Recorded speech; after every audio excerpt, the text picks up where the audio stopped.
Yeah, Carbero, hey, Carbero, eh. Carbero, T-boy danger, Carbero, eh. Na parambu nya some pasara bila sama hankali song singa kati zanga hankali suma gobutaba dom shi so kama za mili kati dwala ti boy danger ma number varasara yele param dite kwale de ya kine face ai bora parambu nya so to you come na kan zang ta ka zang chang te buam kam na kan sabu yele param ka yuli haben dem mistake hali za agam de kuni yele param so kama da gane gwanda ma gane de changa ankara zangara pula zankuli tamale tung gun puni kan yina all my fans come on, the boy danger, rap danger, come on, ha, rap danger. Carabero, hey, the boy Carabero, hey, Carabero, Fatima DJ Carabera, hey, Carabero, Arayena Jamakaula, hey, Carabero, the boy danger, Carabero, hey, Carazabro, Carabiarba, come on.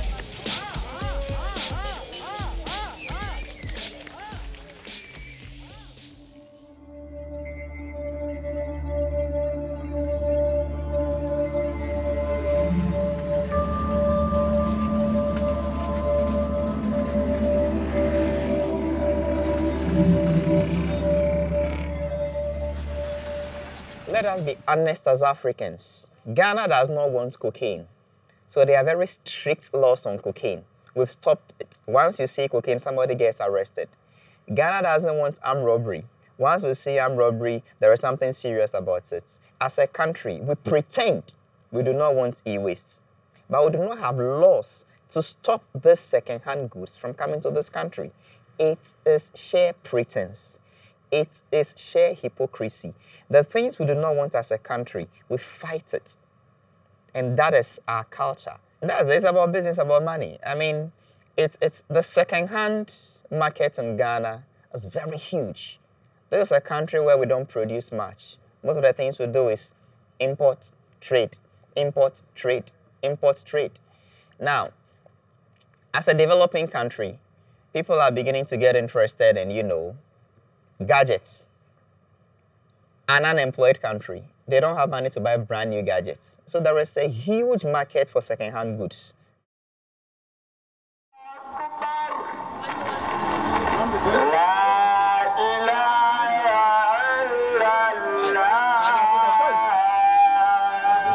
I mean, your brother, brush.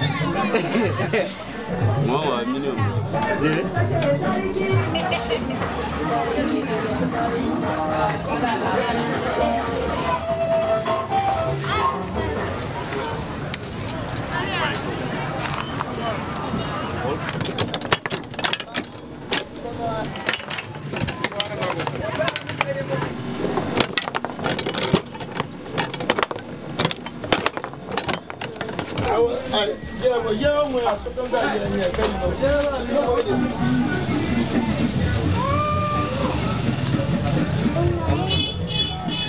repair a lot. A day I feel repair only one, and at some days come I feel repair like 3 or 5. We know what we are buying. If we want to buy, we do not buy which one we cannot repair. We buy the one we can repair on it. Yes, I like it because I want to have more knowledge more than the one I have here. So I like the way. I like the way. My brother learning. So I learn it from my brother. Do you know that in Spain for fixing computers normally you have a degree or you study something? And here everyone knows how to fix computers, you know? I know. Everybody knows. They learn.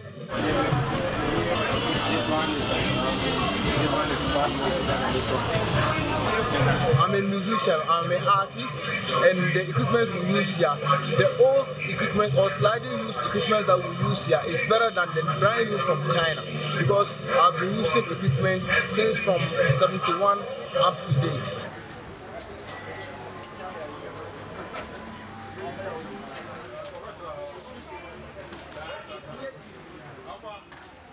We buy home use electronics and we repair some, we sell some. Sometimes we buy them untested.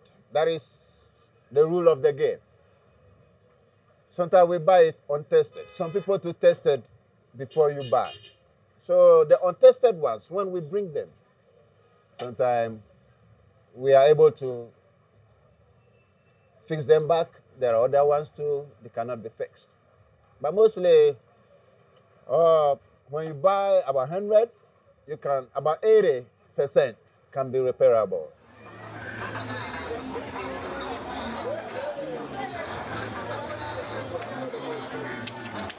I think as a country, it is not our priority. We've not been serious about it. Although we know it exists and we know it is dangerous, there is no concerted effort as a country in addressing this issue. Our position has been clear. The law is clear. Anybody who deposits illegal waste, you send it back. If you don't, and we take it and we recycle it in Ghana, you pay for the cost. And there are some nuggets of wisdom to take from the last verse of the Captain Planet song. We the planeteers, you can be one too. Saving the planet is the thing to do. Looting and polluting is not the way. Hear what Captain Planet has to say. The power is yours.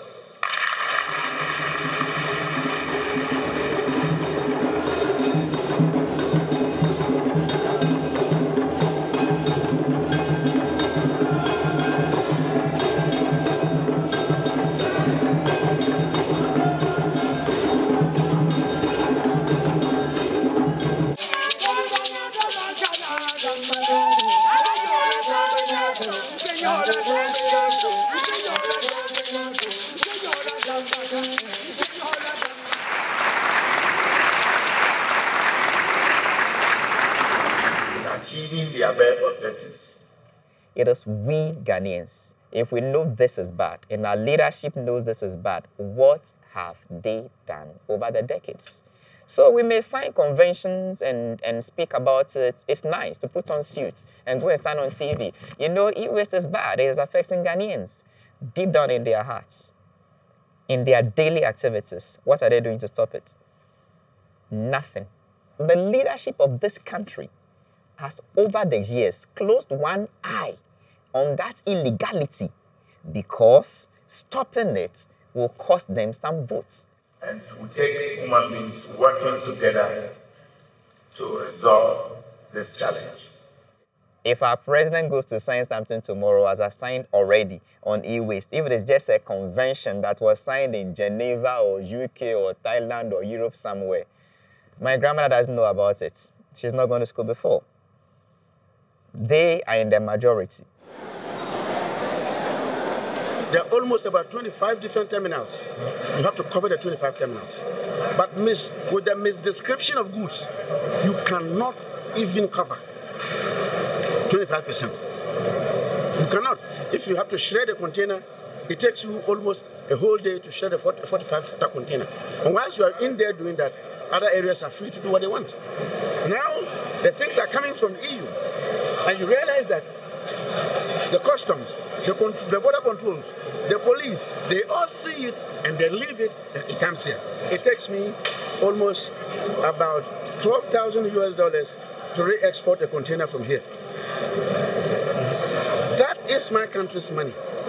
That's the truth. Every electronic gadget you buy, there's a disposal fee attached to it. Who takes that money?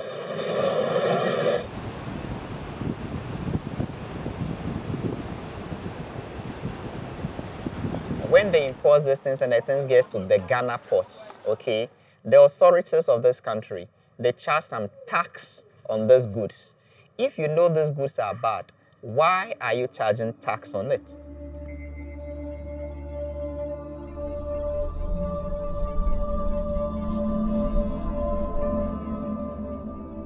The countries that did the best, they had no natural resources, no diamonds, no oil. What did they have?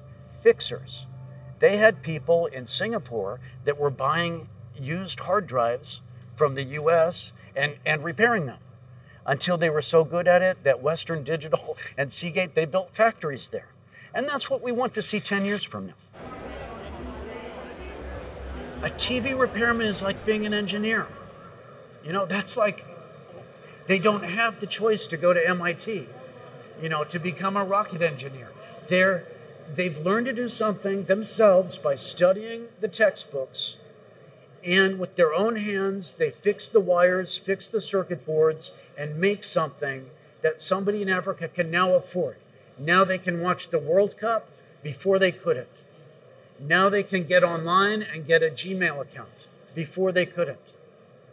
And you know what? In the end, the manufacturers are going to be happy, because the more people in Africa that can afford to get on the internet, the more people in Africa and South America and India that can learn to have a Facebook account, someday those people are going to want a new computer.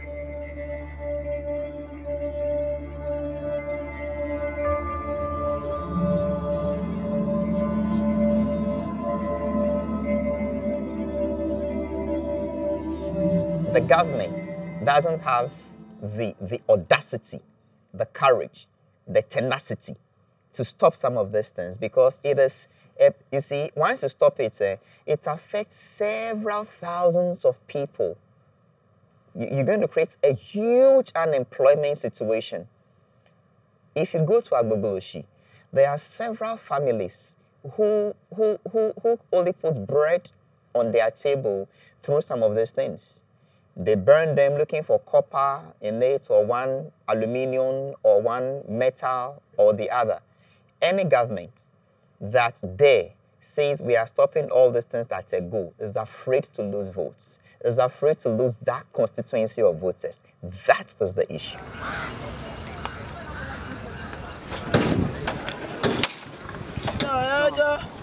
My name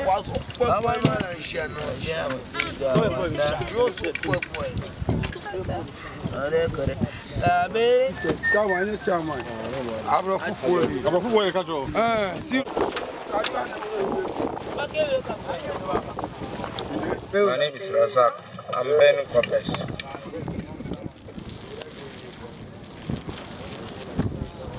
When you have a matter, I believe no money, no business. He's not an armed robber.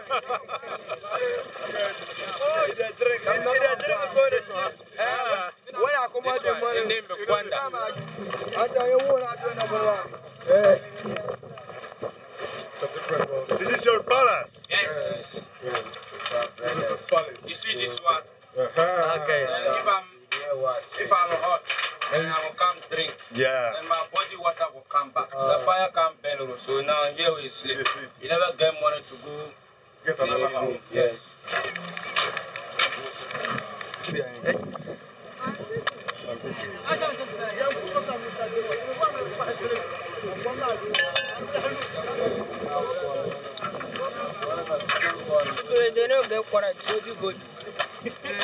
We have a lack of job opportunity. It is our work. We can't stop it. Some even sent to hospital because of the cancer, because of they got cancer on it. So they can't stop it because of the work. When they stop it, they can't get money to eat. They can't even get money to save their life.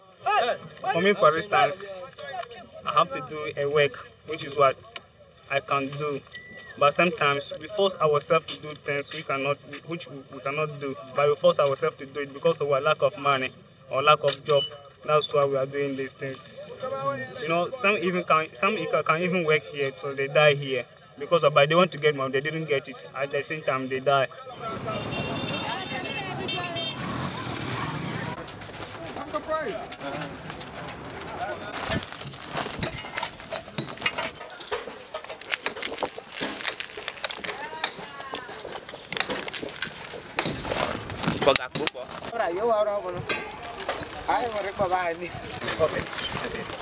Well, these are very young people who also work here at the dump site collecting the e-waste.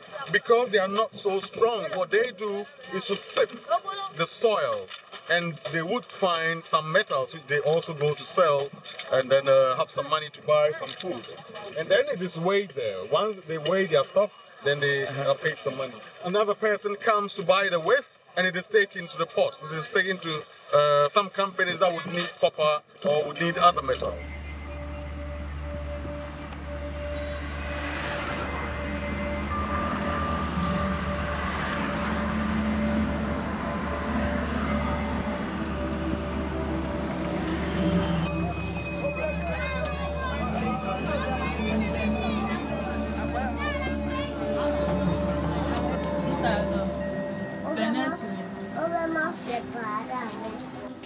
Well, this is more or less the hospital for them. So if they come here, they will complain, oh, I have stomach, I vomit, I run, then you give them medicine. Most of them, when they come, you give them the medicine, they will tell you they can't afford it. So you have to give them the one that is not costive.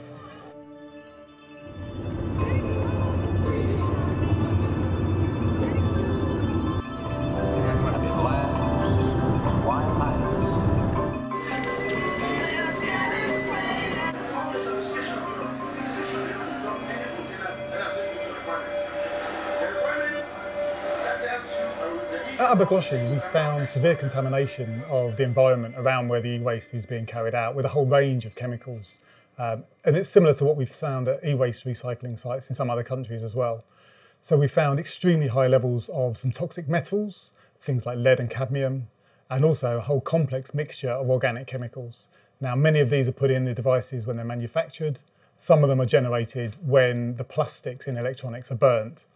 A lot of the chemicals are highly persistent. They just don't break down or break down very slowly in the environment, so they'll stay there for many years to come. And some of them can even build up in the food chain. So this whole mixture of chemicals is causing severe environmental contamination around where these e-wastes are being recycled.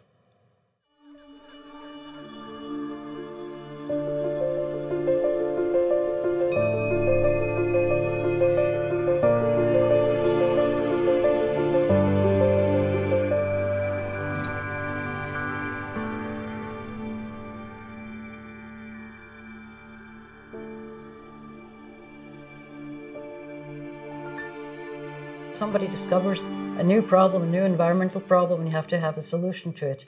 And that's what the Basel Convention was for me. It was basically the international community's response to the phenomenon of waste dumping from developed countries in developing countries where there were no controls. People didn't even know what it was. People didn't know the danger. And you had this problem. You had massive amounts of really hazardous, dangerous waste being shipped from Europe and the United States and other developed countries to Africa, to Eastern Europe, and just dumped there. And people were, killed. Some people died. People got diseases. There was massive pollution. Animals died. Rivers and wetlands and whatever were polluted.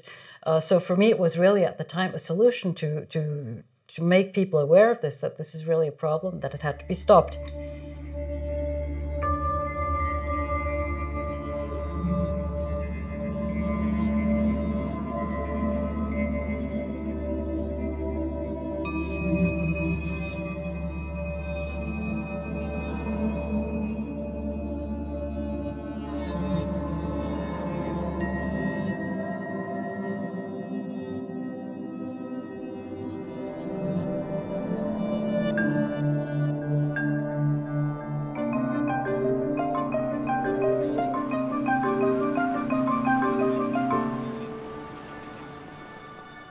My name is Ugo Vallauri, and I'm one of the co-founders of the Restart project, which we started in London in June 2012, and we've been running now for over 2 years for over 70 events just in London alone, and approximately close to 50 events outside of London and internationally still in the past 2 years. The Restart project is a social enterprise which we created in London with the objective of changing people's relationship with technology. Learning how to repair things, and by doing that, learning more how to have control over the digital devices that are multiplying in our everyday life. Well, the Restart project was set up with a very simple slogan that I think is valid for people everywhere in the world. And that slogan is, do not despair, just repair. I think sometimes we underestimate the powerful reality of taking something apart, learning how it works, learning what the fault was, and being personally empowered together with other individuals that help you to put it back together, plug it, and see it working again. And in a sense, our attachment to that device becomes much stronger afterwards. And a lot of people end up struggling with things that they used to love and that they associate personal memories to, and they can't find a way to fix them, so they just put them in a corner of their house and move on. But it is so inspiring to see people learn a new skill and learn how, instead of wasting stuff, they can give it a new life.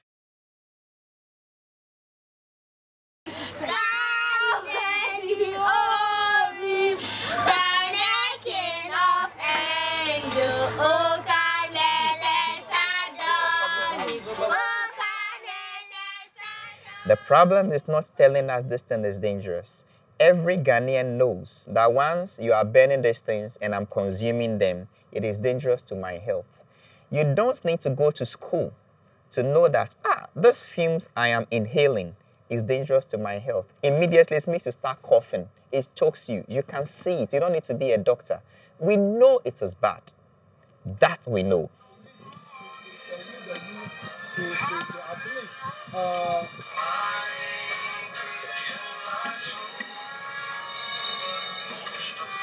You see, we are suffering. Actually, government have to come out to do something for we the youth to at least establish some good business or factories, so investment, so that when we get foreign investors to come in, they can also build something better or factories. For this, our young youth brothers to also benefit from that. Cables that we burn here, yes, you see, very well.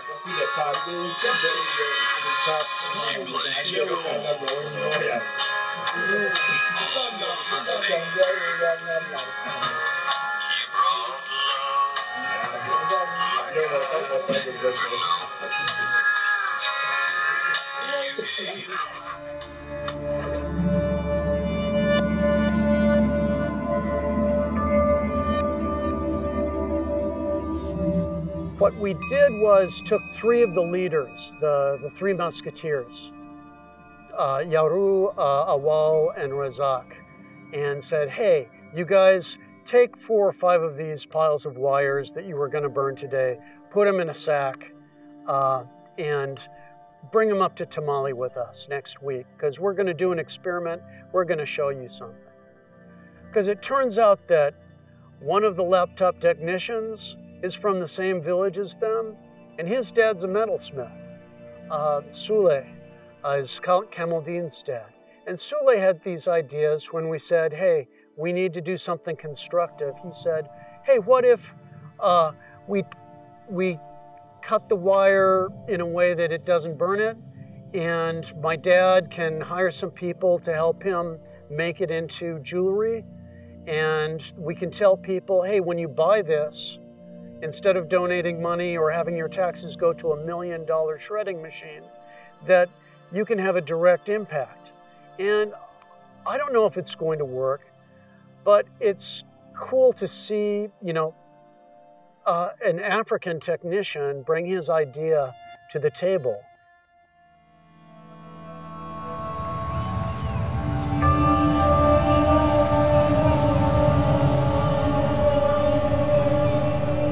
In the north, they don't have like ways and means to be able to cater for themselves, you know. Most of them you see here, they don't have parents. Some have single parents, some don't at all. So due to this, they were brought here to be able to work and send some money home and also feed themselves. But when they come here, they find out that here is not like what they have been told, or people told them to be. So now they are here and they are sleeping over here on this dump site, what we call the e-waste. So they sleep here always, both afternoon, morning, and evening. They eat over here, they do everything over here by burning this crab. So when they burn this crab, they earn something small, like 1 Ghana cedi, 2 Ghana cedi, up to, let's say, 5 Ghana cedi. Those who want to become mechanics, those who want to become, they want to become seamstress. You know, the boys run from there because there's no job in the north. So when they are here, the things that they burn, small, the copper and the rest, they sell it to make some small money, because in the north, it is like farming. And if, let's say, it is not raining, you can't go to farm.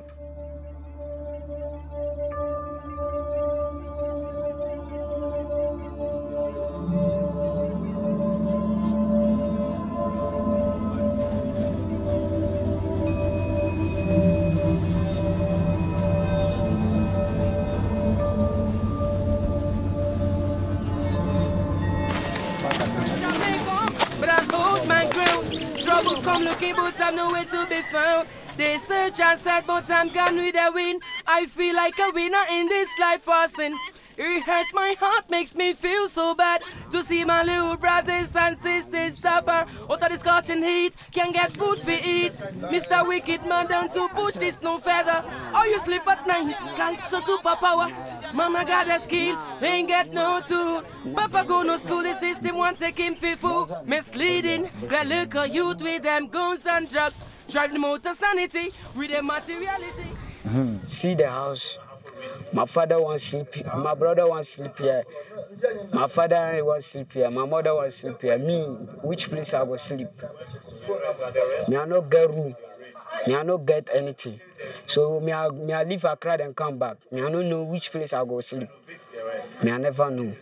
Me I need to born, then get money. Look my parents, my fathers, my family all.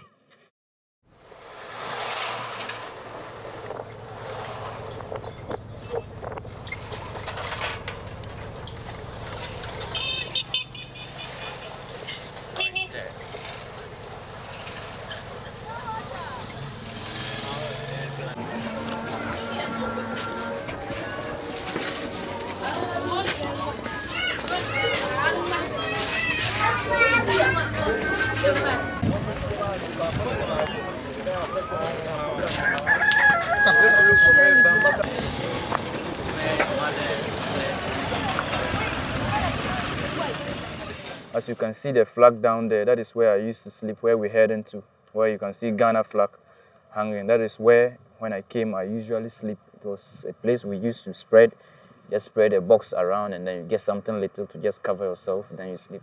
I stayed for that for about 3 to 4 months outside, you know, sleeping around this water. It was even deeper than this, and I think now, because years has taken place, the place has been filled up. As you can even see, an example of the water still lying down. So you can see there was a lot of water here, and we're staying just exactly after that place. You know, you can see how bad it was as then, sleeping outside. You know, the mosquitoes, aside that, the smell. People used to die, friends used to die, and it was something that was like running through my mind, my brain. I was very bad, and I was like looking, when will I live here, and praying to live. You know, living here and breaking computers, breaking e-waste materials just to pick copper, pick metal. You know, I'm now happy today. I'm no more breaking computers just to pick parts or pick e-waste, but today I'm now using computer. Hey, nyama kandolo yui, mbora menazanga yulonti makati beni, ako kantu sinye lova, abe bora ma dungura ni changwali. Hey, the boy danger, unkum the bowling, Baba Salima, sama yulonti makati benfa, ayuno mazoka mankuli dola. Hey, kamar mangmar jeregenda, mama manga kaza sikazara, sana malo yin koza sikachana. Hey, the boy danger man kum de pam nduring ye na nyama kakana nyama mpaba salma ngo kambo. So you, if you think you want to do something, have it in mind. This is what I want to do. Even if you are not qualified, you can still go back and write BEC. You can use that certificate to apply for something. You understand? And you go into an institution to ask their qualifications and then their tuition. You definitely will ask for forms. Maybe the forms they say is 20 Ghana, and I'm sure maybe here you get money, maybe in a week you can get like 30 Ghana. You can save the little. maybe in a month you can go and acquire the tuition. Don't wait for help. You can only like try climbing, then you ask for push. When you try climbing, then people can help push you. You can start with nothing, but you must try to help yourself, yeah, in your own way. Yeah.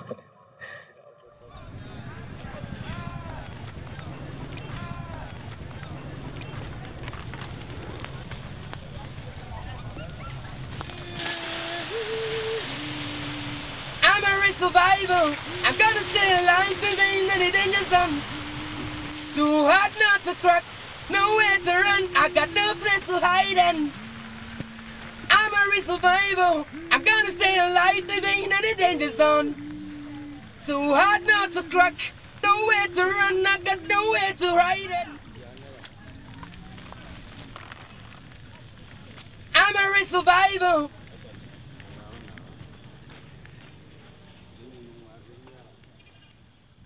As a foreigner, you may look at e-waste from only what comes into the country as second-hand goods in form of electronics or even very old cars or whatnot. My brother, it goes beyond that.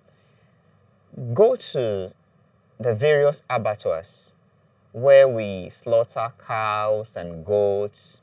We use ties, car ties, in burning these animals.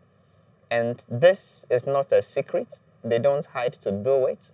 You see them just look for those old used ties, put petrol on it, set it ablaze, and put the animals on it for us to turn it just to burn away the fur, burn away the hair. And this is what we consume. It is not only for the low class, no. The ministers also buy from the chobbers, and that is how they skin their meat. It goes to the restaurants. It goes everywhere.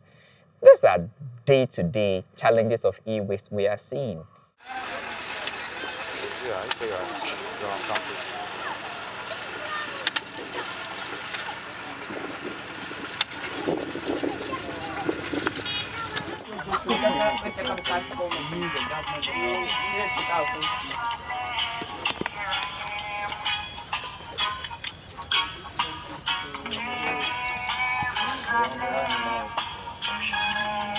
That's all the boys.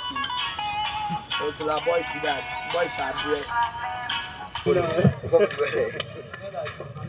Exhibit B. The smoke is exhibit B.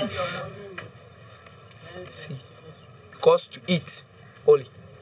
See, woman, see, all our hands cut, rashes because of mosquitoes. Mosquito bite. Mosquito bite. You see, when I went inside right on the ant, the red ants, they were eating my legs, and that is where they sleep. See, you see their body. All our body. Look, scratches, mosquitoes. See, mosquito bite. We want medicine to treat all our body. Mosquito bite. Mosquitoes.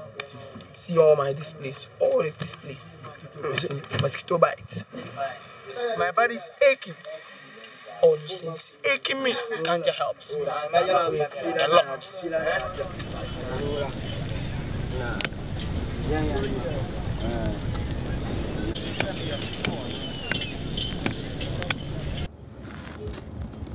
We like say us, we people will not get money. But I know that unless you not get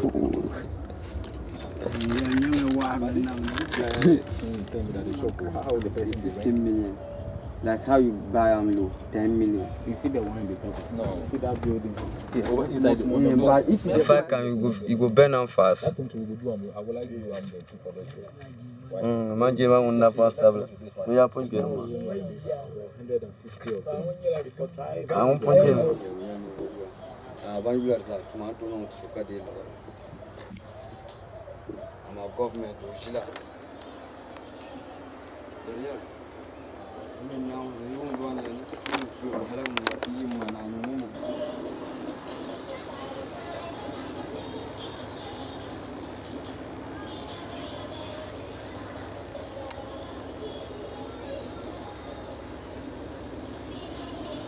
This last week Friday, one of them was going about the road, picking those wires and use computer stuff.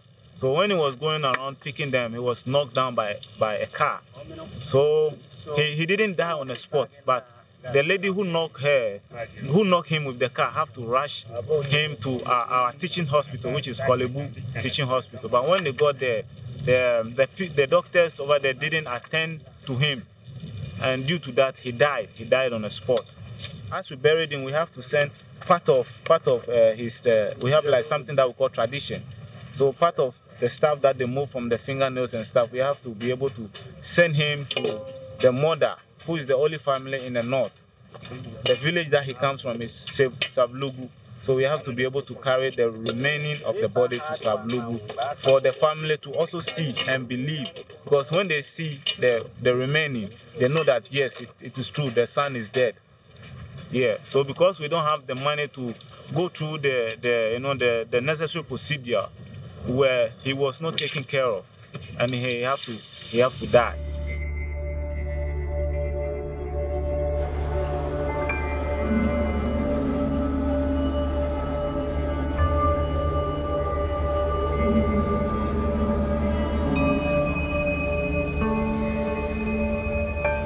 What I found is that if I went back to Africa and I found one of my students taking a laptop and repairing it by replacing the capacitor, generating $700 worth of value in 45 minutes of work, I would see the most exciting thing I could imagine. And right now, the problem is that a hotel like this one with more than 1,000 rooms, they replace televisions, you know, the big working CRT televisions, from hotels like this around the country and around England. You know, thousands of working TVs because their customers want flat. Somebody like Joe Benson in London sees, hey, suddenly there's 600 working CRT televisions. He takes them and he sells them, and if you go there, you'll find those are not the TVs being filmed with the kids in the dumps. The kids in the dumps have some white monitor from 1995. You know, that's what's being burned. But what's happening is people are reacting not to the color of the black TV or the white monitor, they're reacting to the color of the kids. And it's turned into a bizarre racial profiling of the best and brightest people in Africa.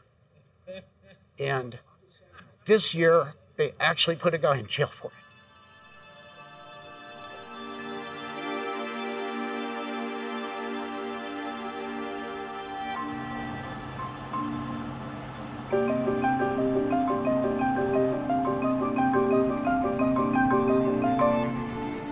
Our business is mainly for reuse, buy and sell. We have customers from all over African countries. Every customer have their file.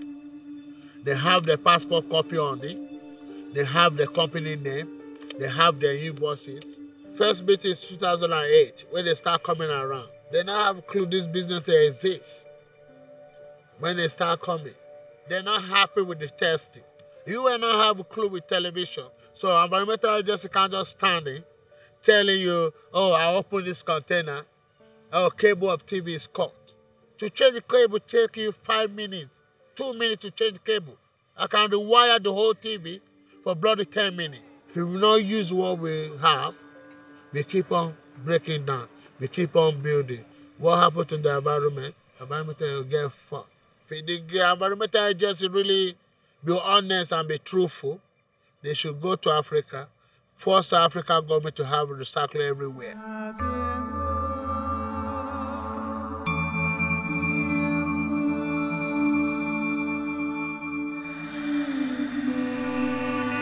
People like Joe Benson and others to engage in the same type of business are actually doing something very sensible, because they're making sure that people who cannot afford to buy new products, as he also said, can still make use of this equipment, and the equipment's life will be prolonged. He, as a businessman and somebody using common sense, would not pay for something that is waste. If something is used and reused and reused and reused, And in the end, there will come a point where it does become waste. And there he said, you know, when that happens, there's no recycling facilities in Africa, which is also very true. The traditional notion that, you know, the legislation like the Basel Convention is based on is, to put it in a simplified manner, that everything that's used is waste. And that is the reason for that is, as I said, that at the time when the convention was negotiated in the late 1980s, you did not have e-waste as a problem. It's not really clearly defined what is e-waste and what isn't. My vision, if that's not too grandiose of a word, is really to see a world where wastes become resources.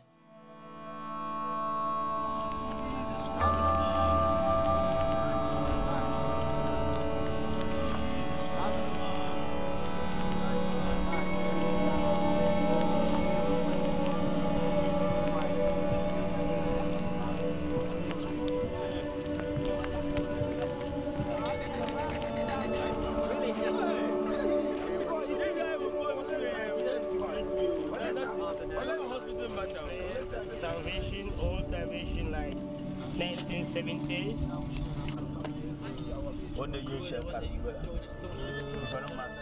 Whereby John Bessie is not the only person who is shipping used electronics to Ghana. So I'm part of it. I'm one of them. Simply because the reason why I say I'm part of it, I'm one of them. The government charged me duty, and I can pay like $10,000 or more when it comes to duty. So I see that day to day, it's going to take time for them to realize what we are telling them to do is the right way. It's going to take time, but we can't just use one day to force them to change what they are already used to. But to me, my opinion, I believe them being the leaders of that place, if we let them know all these things and we let them know the effect of burning, if we let them know that it have harm to them in the future, I think they too, they are human beings, they want to live for long. 5 years ago, it went insane. Interpol created a thing called Project Eden to start to arrest all of the people who were importing televisions to Africa. People like Joe Benson and hundreds of others, my friend Wahab. And that's where we said, we've got to get active. We formed an association, Fair Trade Recycling, to try to create a network in Africa's tech sector so that they can communicate better to the regulators that I used to work with and say, time out.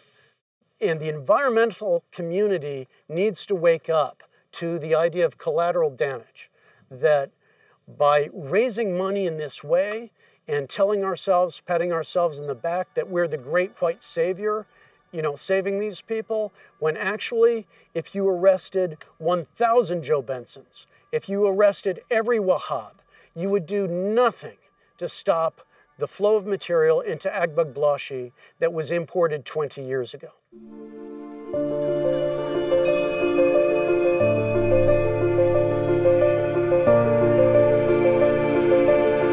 The most harmful thing is the burning of the wire because of the dioxins and the toxins that are created from when you burn off all the plastic to get the copper. So I thought that was the best thing to solve because it's the thing that has the biggest impact on the environment and the biggest impact on the people's health that are doing it. So the way the system works is that you put wires in the top here, and inside there's a shredder that shreds it up. So there's a series of blades that spin around and shred up the wiring. And then it comes out the bottom here. And it comes out as lots of bits of plastic and lots of bits of metal. So that is then a big mix of stuff that you have to separate into, which is the hard bit. So shredding up wire is quite easy. You don't need anything too technical to do that. But then to separate the plastic from the metal, you need to develop another machine to do that, which is this machine over here. Shall I bring it over here or?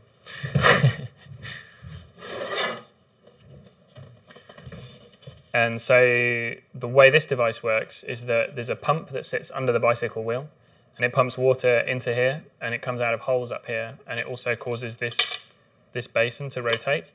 What happens is that all the material gets into the water, but because the copper is slightly heavier, it stays on this lip and is carried up the basin and through the hole in the center.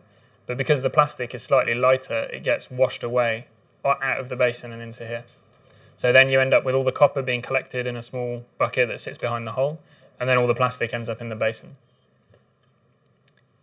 That's basically it. I'm happy with it as in it's a system that works, but I'm not happy in terms of the fact it hasn't actually been deployed. It's not something that's been implemented. At the moment, it remains a concept rather than a solution. So the key is making sure that money comes back down in the system to the person who is cycling, and therefore they do it because they earn a lot more money, or up to 30% more money from the cycling. So I think really you don't need to explain a technicality or explain an environmental reason for doing it. It has to be that you explain a financial reason for doing it. If you do this, you can make more money than you do at the moment. And I think that's how you can convince people to use a system like this.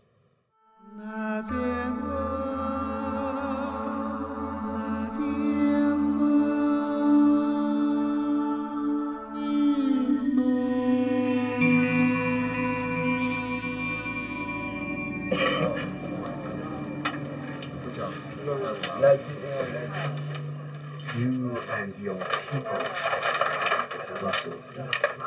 So, you see, that's when I'm needing to buy a house. This is my brother's house. I can't get house.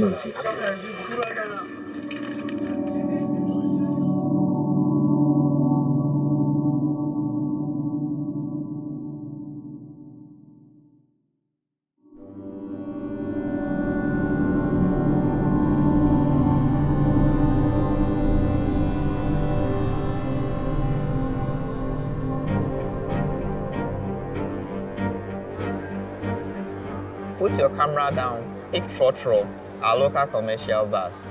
You will see many vehicles in Accra here. E-waste. Should I blame the white man? No. Who takes income tax on that vehicle? The government of Ghana. Who gave that vehicle roadworthy license? The government of Ghana. Who insured that vehicle? The government of Ghana. Why should I blame the white man who sits in this country and has not done anything wrong? So it's just blame game. You keep shifting the blame, but you've not solved the problem. Okay, so let's say it is not anybody's fault, but the things are still here. If we really want to stop them, why are we not fighting them?